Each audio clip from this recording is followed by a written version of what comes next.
Good morning. I'm Lynette Adams, and this is Rochester in Focus.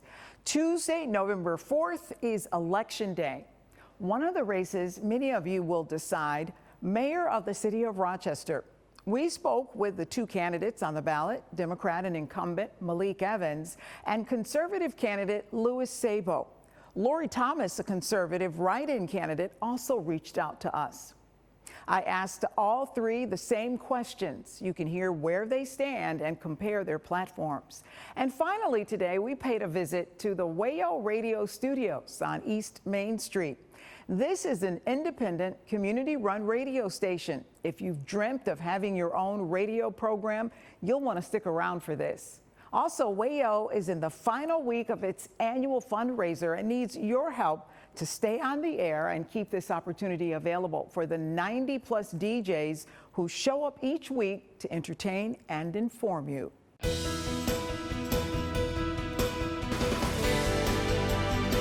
We are talking with the candidates for mayor for 2025, the mayoral race, starting with our incumbent Democratic Mayor Malik Evans. Thank you for being here today. Good to be here. Thanks for having me on.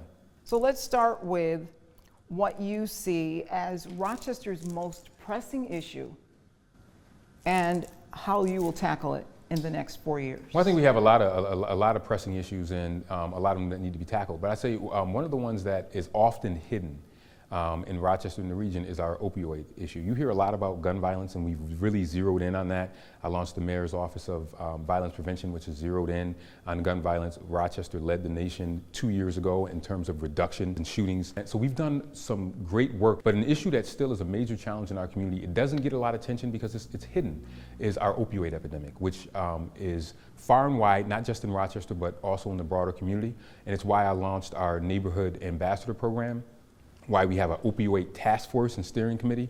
We are still losing way too many people to the opioid epidemic. Another issue, it will continue to be an issue for years to come, is housing. It's why Rochester, again, is a leader in terms of new housing development. Rochester is the only city currently that is partnering with the private sector to build single-family homes. We know that there are people who have been waiting for years to be able to get into a single-family home, and through our Buy the Block program, but also through our partnerships with organizations like First Genesis and Rochester Housing Partnership, we said, let's work together to build as much as we can. And it's why in the last 3.5 years, we've built close to 5,000 new affordable and market rate housing units. So those are still important issues that will be important. And then the last one I'll say that is extremely important is mental health. Mental health is absolutely critical. I think it's up there. It leads to a lot of the violence. It leads to a lot of the opioid addiction. And it's why we've expanded our mental health offerings, expanded the person in crisis team, why we've expanded mental health supports in both our centers as well as in our libraries, because we think that mental health is also at the foundation of what we see in terms of a lot of the challenges that people have in our community. Let's talk about your vision. What is your vision for the next 4 years? A safe, equitable, prosperous Rochester is the vision. Safe is extremely important. You can't have safety, and without safety you can't have equity, and without equity you will not lead to prosperity. And that is what we want to make sure that we have in Rochester. It's why we launched the Office of Financial Empowerment. It's about three things: entrepreneurship, home ownership, and youth. This fall, we're launching our Future Fund account, which will give every single kindergartner in the city of Rochester starting this fall a savings account that they will be able to carry through their high school years. It's why we're continuing with our Buy the Block program to build houses in redline neighborhoods where people have been left out, left behind, and not been able to get into the system. It's why we launched our positive rent recording program through the Office of Financial Empowerment to say, if you're a renter and you want to be able to improve your credit score, we're gonna be able to help you do that. We are trying to seed people with the knowledge from a financial perspective to make them stronger. Because if you're gonna bring down poverty, you have to give people opportunity. And you can't have opportunity if you don't create the conditions for it, and that's what we want to be able to do. And my final question is, you talk about unity. I know you talked about it in your State of the City. How do you go about bringing unity to the city of Rochester? I've heard it said over many years, there are two Rochesters, the haves and the have-nots. How do you unify those two and every other group in Rochester? You have to bring people together, and you have to go to the places where people feel disconnected and left out. So when we're building this new interloop project, for example, $200 million project, you have to go to the neighborhoods of people who feel shut out and feel left out and bring them into the process. It's why our Rochester University is so very important. It's why our neighborhood ambassador program is so important. It's why our Neighbors in Action program that we just launched, this innovative program, 47 community-based organizations with neighborhood people who are grassroots on the ground, bringing them into the conversation so they know that they have a role and a voice to play in the city. You cannot do that if you don't go to where the people are. It's why I do my By the Block Mayor on the Block once a month, where I'm in a neighborhood with no cameras, nobody else, but I'm getting knowledge, I'm getting information from people, and I'm giving them the opportunity to say, you can be a part of Rochester, and that we have an obligation to make sure that we bring things to you, and that we don't expect you to come to City Hall, but that we bring City Hall to you. And let's focus on our commonalities and agree to disagree on the things that we might disagree on. But there is more that brings us together as a city than the things that divide us. And I think that that's what we have to do. And that's what I've tried to do as a leader over the last 3.5 years. Mayor, thank you so much. Thank you for your time. We'll be right back.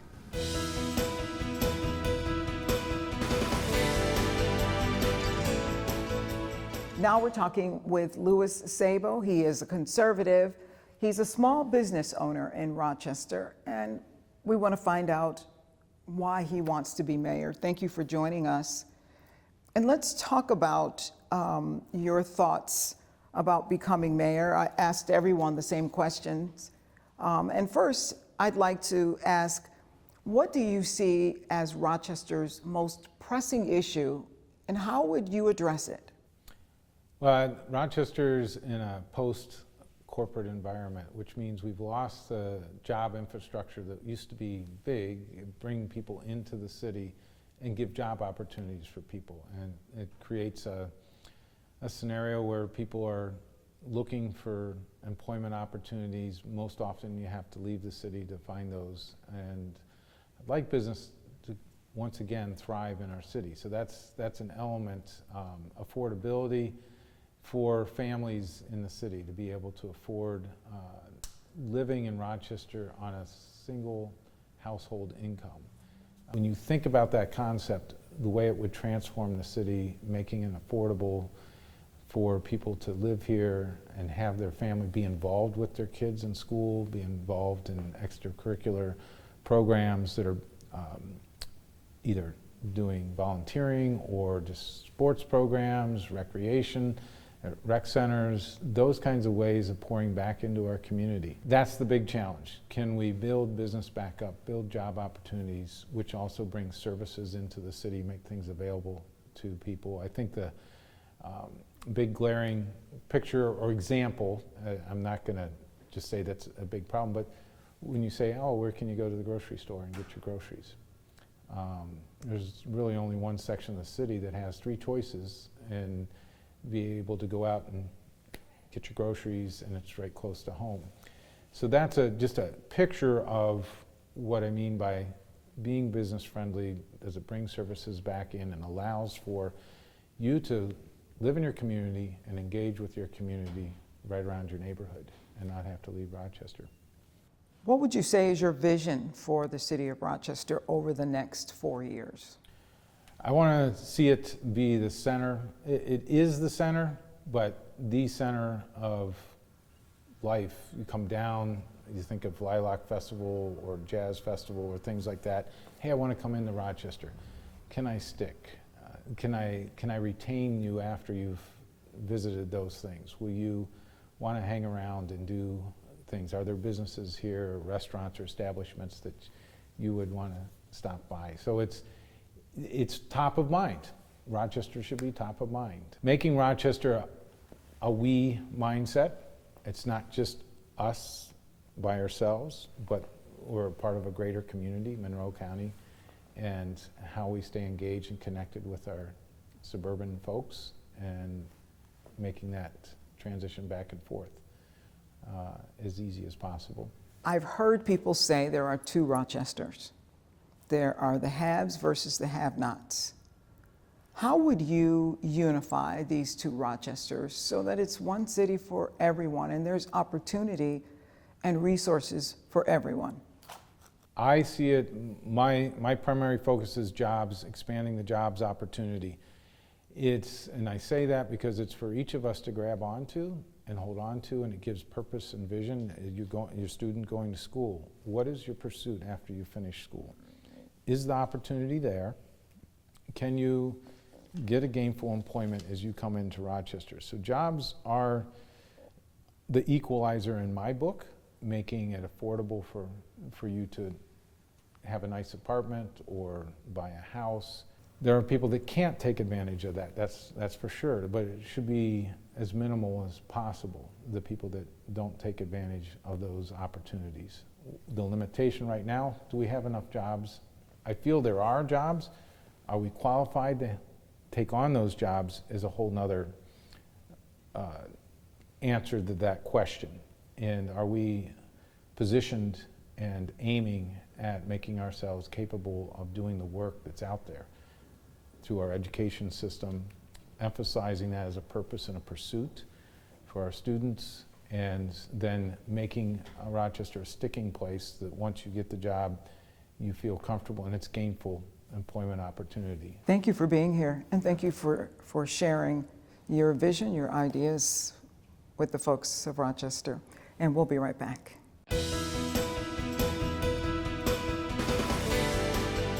We're talking with Lori Thomas, who is a former Rochester City school teacher. She also spent many years in the city's Department of Environmental Services. She's now running for mayor. Thank you so much for joining us. Thank you for having me. My pleasure. Appreciate you. What do you see as Rochester's most pressing issue, and how will you solve it? Rochester's most pressing issue is no jobs. Not affordable housing, but jobs so that we can afford housing. And I have a multitude of ways of creating a job force in Rochester. One of them is to create a state-of-the-art animal veterinary service hospital with a learning station, and a part of it being for exotic animals. This will create jobs. This will bring in tourism. This will bring in restaurant business. This will uplift the economy of Rochester, and it will help our animals that are in distress right now. There are other things that we can do to bring in, to increase our economy, okay? The current skate park I just talked to you about, that could be located at McTahoe's and bring in tourism, okay? It doesn't need to be outside in the weather when our weather doesn't really promote things like that, okay? We can lift up McTahoe's, create a serious landmark. People across America know about McTahoe's, and they would welcome coming here if we had a safe, inviting city, but we don't. So talk about your vision for the next 4 years. Oh, my vision. It includes so much growth for the people who live here now.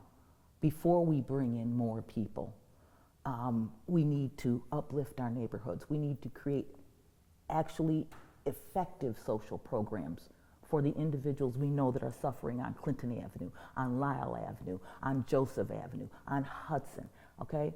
Around the city, we have pockets of individuals who are suffering and they're being ignored.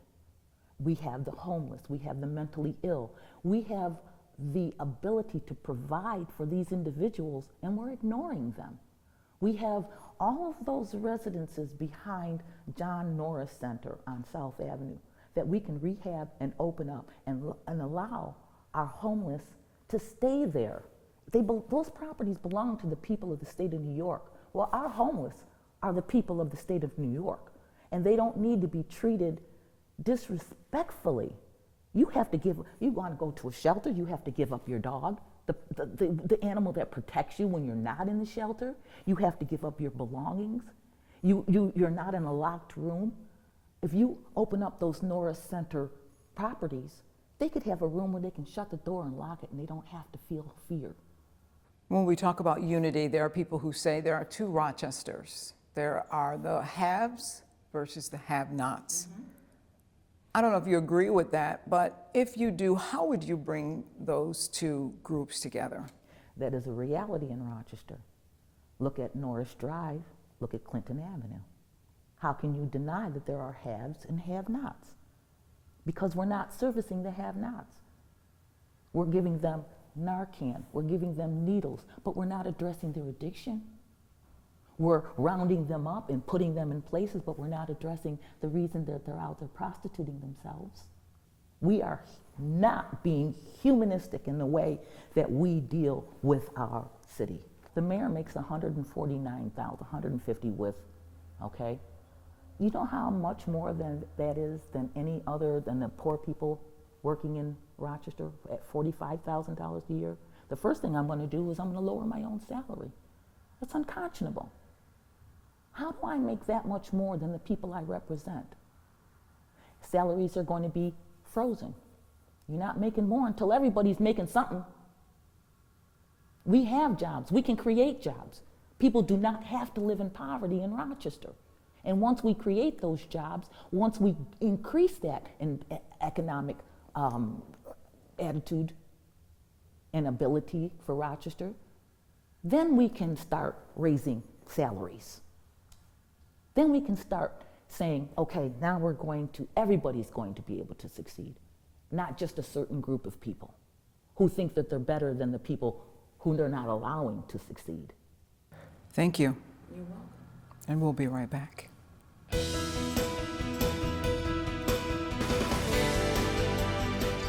Have you ever dreamt of having your own radio show? Well, the way to do that is Wayo 104.3. It's an independent community radio right here in Rochester, and I'm talking with Max Kelly, who is the station manager, as well as Tessa Vasta, who is one of the DJs. Thank you for being here. Yeah. Or thank you for having us, actually. Thank you for coming down, yeah. Because we are now in your shop. So this is a big time of year for you. Talk about this next week or so. Yeah, we're an independent community radio station, and so because of that, we don't get any, corporate funding or anything like that. So this time of year for us is our annual fundraiser, and we're looking to raise $25,000 to keep us on the air in 2026 and beyond. So it sort of is, make or break for us for the next year. So. And when you talk about keep us on the air, there are a number of independent programs. Tell me how many this fundraiser supports, how many programs, I should say, would be supported by this? Yeah, so we have nearly 100 different music and talk programs on the station that are put together by, I think, around 160 volunteers that are part of the station. So, that $25,000 goes to making sure we have, enough trash bags and making sure the CD players work and all the equipment for all of the people that are coming through the station. People like Vesta. Vesta, you're relatively new here. What made you decide you wanted to have a radio broadcast? Wayo had a table at this zine fair that I went to, and they had really cool merch set up, which is why I checked it out in the first place. And the two people there were like, oh, do you want to be a DJ? And I had never thought about it before, but in that moment I was like, honestly, that would be pretty cool. So I just went on the website and applied. What is it like having your own show and knowing that pretty much you can put what you want on? It's so fun. Every week I have an amazing time for the hour that I'm in the studio. And my show, All Singing Must Now Be Howling, it's all feminist and queer punk artists. So it's just an hour of the kind of music that I want people to be listening to. And promoting their diverse voices. Max, she learned everything, right? And that's one of the beauties of community radio. Yeah, definitely. We have people that come here having college radio experience. We have some people that have come having professional broadcast experience. And we have some people that just are really into this genre of music and want to share it with the community. And so we meet them where they're at and provide training so that they can have their own weekly radio show. And what exactly does the money that you raise, where does it go? Yeah, totally. It goes towards paying our rent, paying for music licensing, paying for utilities, internet, and then we have so many people coming in and out of this space. Things break. They only last for so long.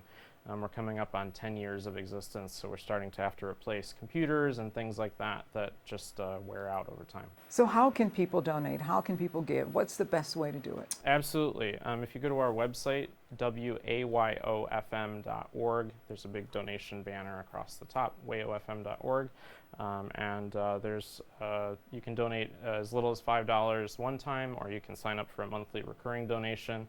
And we have so many cool t-shirts and sticker packs and hoodies, all designed by local artists through an art contest that we run. So we try to make it fun. So I know that at the end, there's a big celebration once you reach your goal, right? Yeah, absolutely. So on the final Friday of our annual fundraiser, we hold a big fundraiser finale party and open house.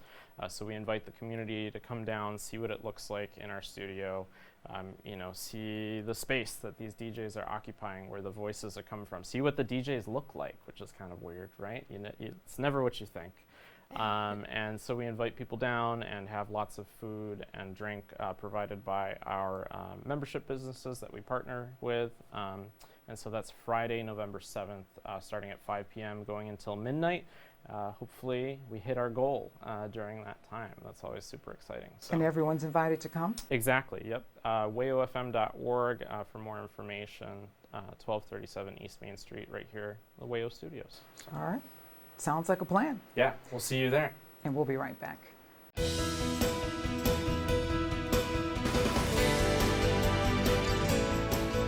Thank you to all of our guests this morning. If you would like to contact any of them, just go to WHEC.com, click on the Rochester in Focus tab, and go to this week's show. And if you would like to join us as a guest, here's how to do that.